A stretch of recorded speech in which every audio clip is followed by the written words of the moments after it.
So hi, welcome to RAINUS booth at NRF 2022. Let me go on a walkthrough of our new products.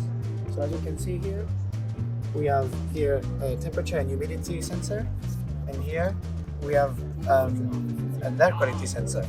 So they're all connected to our integrated system, and as you can see on the left on your screens, here you can see the air quality sensor. So we have put some in our booth here, so 3 here and 3 there.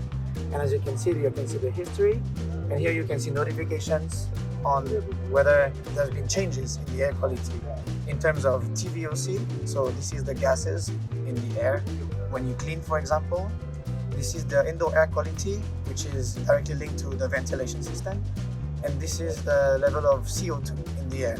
So you have those 3 information to check on our integrated system through those sensors. You can also have here the temperature and humidity sensor, as I said.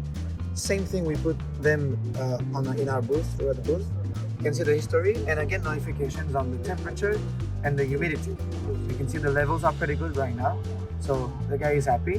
When it will be bad levels, it will appear in red and you will know that it's time to check your levels.